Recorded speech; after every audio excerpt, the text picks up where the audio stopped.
بسم اللہ الرحمن الرحیم۔ اللہ کے نام سے شروع جو نہایت مہربان رحم والا۔ ہو گئے میری غزل پڑھ کر قصیدہ نور کا، صبح طیبہ میں ہوئی بٹتا نور کا، سب پر نور کا آیا نور کا۔ پڑھی نور کا اللہم صلی علی سیدنا مولانا محمد معدن الجود والکرم وآلہ الکرام النبی الکریم وآلہ وسلم، صلاۃ و سلام علیک یا رسول اللہ صلی اللہ تعالی علیہ وسلم۔ حضرات، قرآن کی تیسری پاری کی جملے آیت پڑھی ہے۔ اللہ تبارک و تعالی قرآن پاک میں ارشاد فرماتا ہے کہ وَأَمَّا بِنِعْمَتِ رَبِّكَ فَحَدِّثْ، کہ اپنے رب کی نعمتوں کا خوب چرچا کرو، اپنے رب کی نعمتوں کا خوب بخان کرو، اپنے رب کی نعمتوں کا خوب پرچار و پرسار کرو، اپنے رب کی نعمتوں کا خوب ذکر کرو، بیان کرو۔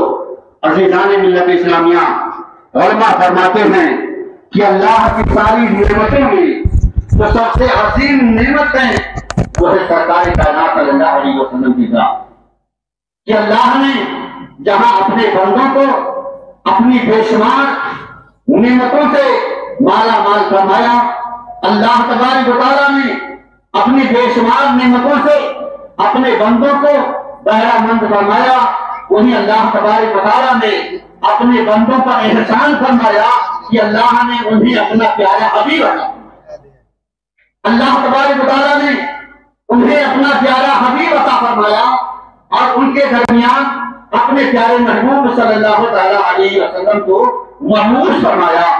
اسی لیے اللہ کے قرآن فرمایا لقد من اللہ علی المؤمنین اذ بعث فیہم رسولا، کہ اللہ تبارک و تعالیٰ نے اپنے بندوں کو جب بھی کوئی نعمت عطا فرمایا تو اللہ تبارک و تعالیٰ نے اپنے بندوں پر احسان نہ جتایا، مگر جب اللہ نے اپنے بندوں میں اپنے پیارے حبیب کو مبعوث فرمایا تو اللہ نے فرمایا کہ اللہ نے مومنوں پر احسان جتایا۔ لقد من اللہ علی المؤمنین اذ بعث فیہم رسولا، کہ اللہ تبارک و تعالیٰ نے مومنوں پر بہت احسان فرمایا کہ اللہ نے ان کے درمیان اپنے پیارے حبیب کو مبعوث فرمایا۔ حضرات، سرکار کائنات صلی اللہ تعالیٰ علیہ وسلم کی آمد سرکار صلی اللہ تعالیٰ علیہ وسلم کا وجود مخلوق، یہ ہمارے لیے اتنی عظیم نعمت ہے، اتنی عظیم نعمت ہے کہ اگر ہمارے جسم کے روکتے کو اگر دوام مل جائے تو بھی ہم اللہ تبارک و تعالیٰ کے اس احسان کا شکریہ ادا نہیں کر سکتے۔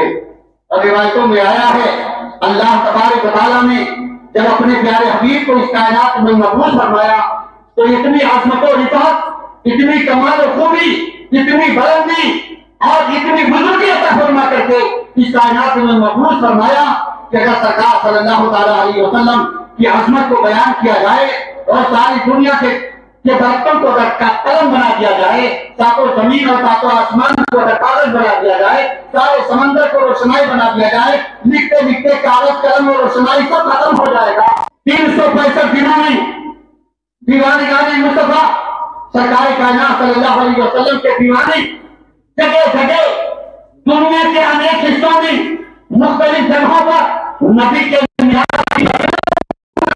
سال کے 12 مہینہ سرکار کا ذکر خیر کرتے رہتے ہیں، مگر جب 12 ربیع النور شریف کا مہینہ آتا ہے تو اس مبارک مہینے میں ہر مہینے سے زیادہ دیوان گانے مصطفیٰ سرکار کے ذکر کی محفلیں منعقد کر کے سرکار صلی اللہ علیہ وسلم کا ذکر خیر کرتے ہیں۔ سرکار صلی اللہ علیہ وسلم کی ولادت اور سرکار صلی اللہ علیہ وسلم کی عظمت، سرکار صلی اللہ تعالی علیہ وسلم کی رفعت و بلندی کو گانے گانے میں سبا بیان کرتے اور پوری دنیا میں اپنی خوشیوں کا اظہار کرتے ہیں۔ عزیزان ملت اسلامیہ، یہ اور بات ہے کہ جہاں ایک طرف سرکار کائنات صلی اللہ علیہ وسلم کے دیوانے آقا نامدار صلی اللہ علیہ وسلم کے آمد مسعود کے موقع پر مختلف انداز میں اپنی خوشیوں کا اظہار کرتے ہیں، کہیں گھروں پر گھنٹیاں لگا کر کے، کہیں گھروں کو سجا کر کے، کہیں گھروں سے چراغاں کر کے، کہیں نبی کے نام کی محفلیں منعقد کر کے، کہیں مٹھائیاں تقسیم کر کے، کہیں غریبوں کو کھانا کھلا کر کے انیک انداز میں اپنی خوشیوں کا اظہار کرتے ہیں اور سرکار کائنات صلی اللہ علیہ وسلم کی آمد کی خوشی مناتے ہیں۔ وہی کچھ لوگ اپنے آپ کو مسلمان کے دلی کے جانے والے وہ اس پر اعتراض کرتے نظر آتے ہیں اور کہتے ہیں یہ تو بدعت ہے، یہ تو غلط بات ہے۔ کہیں بتاؤ کہ کہیں صحابہ نے میلاد مصطفیٰ منایا ہو، کہیں سرکار صلی اللہ علیہ وسلم نے نبی کی میلاد منایا ہو؟ بھلا بتاؤ کہ سرکار صلی اللہ علیہ وسلم جب پیدا ہوئے تو مکہ میں کس نے خوشی منائی تھی؟ تو جب ایسے لوگ آپ کے سامنے اس طرح لولی لنگڑی اور باتیں کریں اور وہ اندھا اعتراض آپ کے سامنے جب اٹھائیں تو سب سے پہلی بات ان سے پوچھو کہ جب سرکار مکہ میں پیدا ہوئے تھے تو دنیا میں کتنے مسلمان تھے؟ جو تم پوچھ رہے ہو کہ سرکار جب پیدا ہوئے تھے تو سرکار کے پیدائش کے موقع پر کتنے مسلمانوں نے خوشیاں منائی تھی؟ تو وہی پلٹ کر پوچھ لینا کہ مجھ سے پوچھنے والے پہلے یہ تو بتا کہ سرکار جب دنیا میں تشریف لائے تھے اس وقت دنیا میں کتنے مسلمان تھے؟ سرکار کو اپنے آنے کے 40 سال کے بعد سرکار نے نبوت کا اعلان فرمایا تھا اور سرکار صلی اللہ تعالی علیہ وسلم نے اسلام کی طرف 40 سال کی عمر کے بعد دعوت کیا تھا اور اپنی نبوت کا اعلان فرمایا تھا۔ مسلمان کتنے تھے جو خوشی مناتے؟ اور اس کے بعد خوشی منانے کی کہ سرکار جب پیدا ہوئے تو کن کن لوگوں نے خوشیاں منائی؟ تو روایتیں بتا رہی ہیں کہ سرکار کے آمد کے موقع پر خوشی منانے کے لیے حضرت جبریل علیہ السلام 70,000 فرشتوں کی جماعت کو لے کر اللہ کے گھر میں حاضر ہوئے تھے اور خانہ کعبہ میں فرشتے بیٹھ کر منبر کعبہ پر بیٹھ کر حضرت جبریل سید الملائکہ فرشتوں کے ساتھ سرکار کی آمد کا تذکرہ کر رہے تھے اور جس موڑ پر سارے فرشتے اللہ کے مقدس گھر خانہ کعبہ میں سرکار کی آمد کا ذکر کر رہے تھے، اسی موقع پر نورانی جنت اور اللہ کی مقدس بندیاں حضرت آمنہ رضی اللہ تعالی عنہ کے پاس حضرت عبداللہ کے گھر میں حضرت عبد المطلب کے صحن میں حاضر ہو کر کے رسول کائنات صلی اللہ تعالی علیہ وسلم کی آمد پر حضرت آمنہ رضی اللہ تعالی عنہ کو مبارکباد پیش کر یہ خوشی نہیں تو اور کیا ہے؟ اب اس وقت ساری کائنات آقا نامدار صلی اللہ تعالی علیہ وسلم کی ولادت کے موقع پر خوشیوں میں جھوم رہی تھی۔ روایتیں بتا رہی ہیں آسمان کے ستارے ایسا لگ رہا تھا جیسے آسمان کی بلندی کو چھوڑ کر زمین پر اتر آئیں گے۔ سرکار کائنات صلی اللہ تعالی علیہ وسلم کی خوشی میں ستاروں کا تو یہ حال تھا اور روایتیں بھی بتا رہی ہیں کہ سرکار کائنات صلی اللہ تعالی علیہ وسلم کے ولادت کے موقع پر جہاں ساری کائنات کو خوشبو میں معطر کر دیا گیا تھا، سارے درختوں کو ہریالیوں سے بھر دیا گیا تھا، سارے گڑھوں کو جلدر کر دیا گیا تھا اور سارے فضاؤں کو خوشبو میں معطر کر دیا گیا تھا، وہی ساری کائنات خوشبو میں مگن تھی۔ اللہ کا مقدس گھر خانہ کعبہ سرکار کائنات صلی اللہ علیہ وسلم کے مولد شریف کی طرف جھکتا چلا جا رہا تھا۔ یہ کسی اور کا بیان نہیں بلکہ حضرت سرکار کائنات صلی اللہ علیہ وسلم کے دادا حضرت عبد المطلب رضی اللہ تعالیٰ کا بیان ہے۔ ان کا بیان ہے کہ میری نظروں میں دیکھا کہ خانہ کعبہ مولد النبی صلی اللہ علیہ وسلم کی لائن جھکتا چلا جا رہا تھا اور جب میں اپنے گھر آیا تو مجھے پتا چلا کہ میرے گھر میں آقا نامدار صلی اللہ تعالیٰ علیہ وسلم کی ولادت کے بعد حضرات تو طرح طرح کے اعتراض کیے جا رہے ہیں۔ اعتراض پر دھیان دینے کی ضرورت نہیں ہے۔ اگر کوئی ایسا اعتراض آپ کے سامنے آئے تو آپ کا کام ہے کہ ان باتوں کو اپنے علماء کے سامنے پیش کر دینا، اس کا جواب دینا یہ آپ کا کام نہیں ہے، اس کا جواب دینا یہ آپ کے علماء کا کام ہے۔ اپنے علماء کے سامنے ان باتوں کو پیش کیجیے، انشاءاللہ تسلی بخش جواب علماء آپ کو دیں گے۔ اور آپ کا کام یہ ہے کہ علماء جو آپ کو بتائیں جو سرکار صلی اللہ علیہ وسلم کے زمانے میں اور صحابہ کرام اور اس سے پہلے انبیاء کرام خوشیوں کا اظہار کرتے چلے آئے، ہم ان کی سنتوں پر عمل کرتے ہوئے ہم سرکار صلی اللہ علیہ وسلم کے ولادت کے موقع پر ہم خوشی کا اظہار کریں گے۔ آج پوچھتے ہیں گھنٹیاں کس نے لگائیں؟ کیوں لگاتے ہو؟ بخاری میں روایتیں موجود ہیں کہ سرکار صلی اللہ علیہ وسلم کی ولادت کے موقع پر حضرت جبریل جنت الفردوس سے جھنڈیاں لے کر آئے تھے، لگائے تھے. منع کس نے کیا یہ بتاؤ؟ رکاوٹ کہاں پہ ہے وہ حدیث دکھاؤ. کس رائے کے منع میں ہے وہ بتاؤ. کہاں لکھا ہے کہ کرو یا مت پوچھو؟ کہاں منع ہے وہ دکھاؤ. ہم کرنے والی حدیثیں، کرنے والی روایتیں ہم تمہیں بتائیں گے. تم یہ بتاؤ کہ رکاوٹ کہاں ہے؟ پوچھتے ہیں کہ سرکار صلی اللہ علیہ وسلم نے اپنا میلاد منایا جو تم کر رہے ہو. عزیزان ملت اسلامی میں آپ کو بتاؤں، حدیثوں میں آیا ہے، روایتیں بتا رہی ہیں کہ سرکار کائنات صلی اللہ علیہ وسلم نے اپنے ولادت کی خوشی کا اظہار کیا اور سرکار صلی اللہ علیہ وسلم نے اپنے ولادت کی خوشی منائی. مسلم شریف کی حدیث بات ہے کہ سرکار کائنات صلی اللہ علیہ وسلم نے ایک بار بکرا ذبح کیا اور بکرا ذبح کر کے صحابہ کرام کو دعوت کیا، صحابہ کرام کو کھانا کھلایا. صحابہ نے پوچھا یا رسول اللہ کہ آپ نے بکرا کس خوشی میں کھلایا؟ سرکار صلی اللہ علیہ وسلم فرماتے ہیں کہ یہ بکرا، یہ کھانا میں نے اپنی ولادت کی خوشی میں کھلایا ہے. جب یہ مخالفین کے سامنے جب اس روایت کو پیش کرو، جب دشمنان رسول کے سامنے جب اس روایت کو بیان کرو تو کہتے ہیں یار وہ سرکار نے اپنا عقیقہ منایا.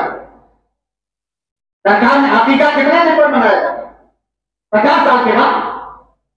50 سال کے بعد سرکار نے صحابہ کا بنے 40 سال کی عمر کے بعد سرکار نے 40 سال کے بعد حیران نمبر فرمایا. صحابہ ایمان لاتے گئے، سرکار کی صحابیت کے شرف سے مشرف ہوتے گئے.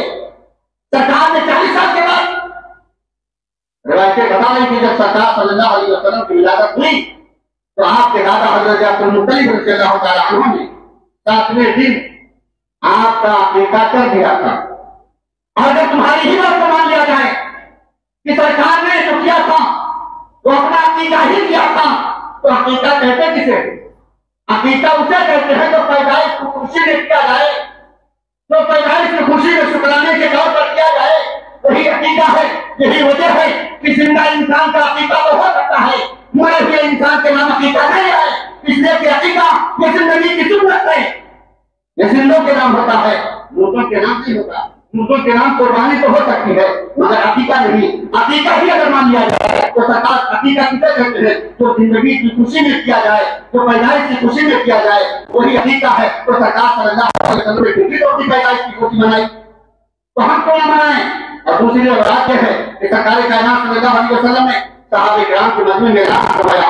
وہ مسلم شریف کی روایت کہ سرکار نے کھانا کھلایا، مشکات شریف کی روایت کہ سرکار نے صحابہ بیٹھے. آج میں تمہارے درمیان اپنا میلاد بیان کروں گا. سرکار کائنات صلی اللہ علیہ وسلم نے صحابہ کے مجمع میں ایک طویل خطبہ دیا. سرکار کائنات صلی اللہ علیہ وسلم نے اپنا میلاد اس انداز میں بیان کیا. اے میرے مقدس صحابہ سنو، دعوت ابراہیم وہ بشارت عیسیٰ وہ روح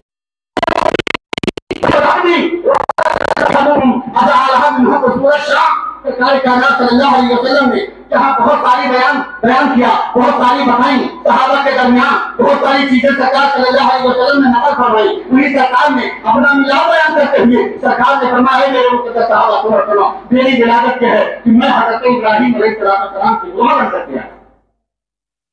حضرت ابراہیم علیہ السلام نے خانہ کعبہ کی تعمیر کرتے وقت جو رب کی بارگاہ میں دعا مانگا تھا میں وہی دعا بن کر کے دنیا میں تشریف لایا. میں حضرت ابراہیم علیہ السلام کی دعا بن کر آیا ہوں. وہ بشارت عیسیٰ اور حضرت عیسیٰ علیہ السلام کی وہ بشارت بن کر کے آیا ہوں جو حضرت عیسیٰ علیہ السلام آج سے تقریباً 500 سال پہلے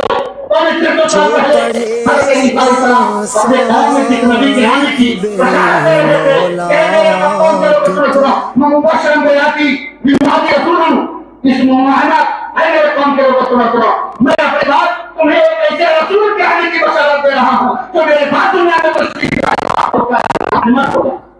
میں حضرت عیسیٰ علیہ السلام کی بشارت بن کر کے دنیا میں آیا ہوں اور میں اپنی ماں کے اس خواب کی تعبیر بن کر کے آیا ہوں جو میری ماں نے میری ولادت کے وقت دیکھا تھا کہ میرے جسم سے ایک ایسا نور نکلا ہے جس نور کی روشنی میں مجھے ملک شام کے محلات نظر آنے لگے. میں اپنی ماں کی خواب کی تعبیر بن کر کے آیا ہوں. سرکار کائنات صلی اللہ علیہ وسلم نے صحابہ کے درمیان اپنا میلاد بیان فرمایا لیکن منکرین میلاد سے پوچھو کہ سرکار صلی اللہ علیہ وسلم نے کس حدیث میں قرآن مقدس کی کس آیت میں اللہ تبارک و تعالیٰ نے سرکار کا میلاد منانے سے منع فرمایا.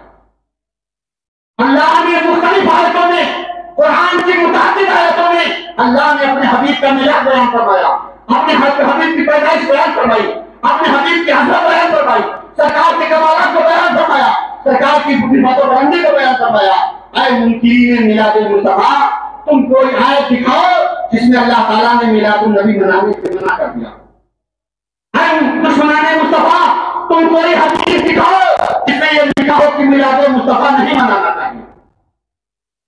جائیں گے، پوری زندگی ختم ہو جائے گی، صبح قیامت تک وہ ایک بھی روایت نہیں دکھا سکتے ہیں جس میں یہ لکھا ہو کہ نبی کا میلاد نہیں منانا چاہیے۔ تو خالی یہ پوچھتے بتاؤ کس نے منایا، کس نے منایا، منع کس نے کیا یہ بتاؤ، روکا کس نے، شیطان کے علاوہ منع کس نے کیا؟ حضرات یہاں سے میں گزارش کرتا ہوں، آج 9 تاریخ ہے، تو حضرات لگا دیے ہیں تو بہت اچھی بات ہے، اور وہ نہیں لگائے ہیں ان سے گزارش کروں گا کہ بلا تاخیر آپ حضرات اپنے گھروں کو سجاؤ اور جھنڈیاں لگاؤ اور اپنی خوشیوں کا اظہار کرو۔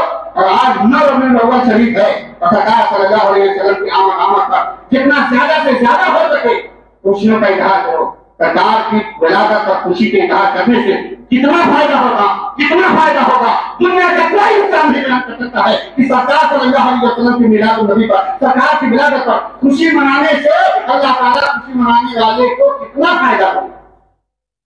پوچھتے ہیں کیا فائدہ، کیا فائدہ؟ ابو لہب جو سرکار کے خاندان کا، ابو لہب معلوم ہے نا، سرکار ہی کے خاندان سے قریبی میں تھا۔ ابو لہب میں سرکار صلی اللہ علیہ وسلم سے حسد اور جلن کا دیا، سرکار صلی اللہ علیہ وسلم کی ہمیشہ برائی اور سرکار صلی اللہ علیہ وسلم کے خلاف ہمیشہ سازشیں کیا کرتا تھا۔ یعنی اتنا برا انسان جیسے بارے میں قرآن کی آیتیں آ گئی، اللہ نے قرآن میں مذمت میں اشتہار اتار دیا کہ تب تک یہ باقی رہا۔ پورے سورت اللہ نے اپنی برائی میں اس کی مذمت میں اتار دیا اللہ تعالیٰ نے کہ صبح سے قیامت تک اللہ کے بندے اللہ کی عبادت میں ان سے بڑھتے رہیں گے۔ ابو لہب سرکار پیدا ہوئی، ابو لہب کی بازی تھی سویبہ، وہ بھاگی بھاگی دوڑی دوڑی گئی اور اسے بتایا تو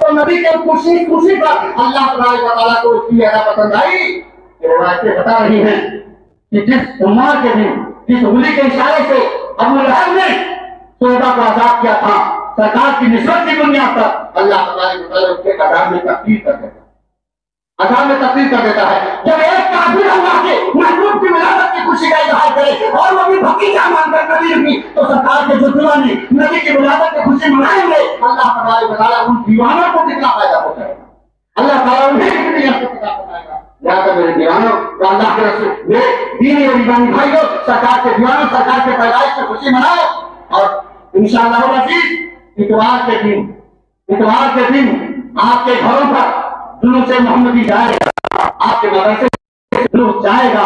آپ حضرات ہر سال کی طرح اس سال جی بھر کر کے آپ حضرات کو جلوس کا استقبال کریں اور اپنے دل سے جتنا بھی سرکار کے نام پر اپنی دولت و ثروت کو خرچ کریں اور اللہ تبارک و تعالیٰ کے پیارے حبیب صلی اللہ تعالیٰ علیہ وسلم سے اپنی نسبت کو مضبوط رکھیں اور ایسے خوشی کے موقع پر اپنی مدرسوں کو اور اپنے مدرسوں کو فراموش انٹرنیٹ کا زمانہ ہے، سوشل میڈیا کے ذریعے پوری دنیا میں قوم مسلم کے خلاف اس وقت اتنی سازش چل رہی ہے، اس کو نظر رکھتے ہوئے اپنی حفاظت کے لیے، اپنے دین و ایمان کی حفاظت کے لیے ہمیں اپنی قوم میں بیداری لانا ہوگا، اپنے اندر بیداری کا جذبہ پیدا کرنا ہوگا اور اپنے دین اور ایمان کی حفاظت کے لیے اپنے دولت و ثروت کو خرچ کرنا ہوگا۔ لہٰذا اندھا پیشانی کے ساتھ آپ ہمیں اپنے مدارس اور اپنی عبادت گاہوں کے حفاظت فرمائیں، اس کی تعلیمی و تعمیری ترقیوں کے لیے انتظام اور کوشاں رہیں۔ ابھی دیکھیے مسجد میں مظہر بھائی نے مسجد میں اپنے اماں اور ابا کے اشارے سوال کرنے سے انہوں نے پھول کا ایک ڈونا جو تھالی سے بڑا ہوتا ہے، پھول کا ایک ڈونا دیا ہے۔ اللہ تبارک و تعالیٰ اسے اپنی بارگاہ میں فرمائے، ان کے والدین کی مغفرت فرمائے اور اللہ تبارک و تعالیٰ ہر مرد مومن کو، ابھی دیکھیے میں نے آپ مومن حضرات سے کہا تھا، میں پہلے بھی پھر کہہ رہا ہوں، یہ جو انوائٹر کا مسئلہ ہر سننے میں آئے دن پیش آتا ہے، آپ تمام حضرات تھوڑا انسانی توجہ دیجیے. میں نے آپ حضرات سے کہا تھا کچھ پیسے کی ابھی کمی پڑ رہی ہے, اس وجہ سے میں لگتا ہے جس دن ڈبل بیٹھا بڑا مرتبہ جائے گا انشاءاللہ یہ تکلیف دور ہو جائے گی. اور تقریباً 20,000 روپے کے قریب اس کا انتظام ہو چکا ہے اور تقریباً روپے لگ رہے ہیں. تمام حضرات ہمارا ایک ایک پیسہ جو مسجد میں لگے گا یہی ہماری ہوگا. اللہ رب اللہ ہے, اللہ تعالیٰ ہم سب کو ہر ساری خبر میں بڑھ سکتے ہیں. رسول کے نام پر ہم سب کو اپنے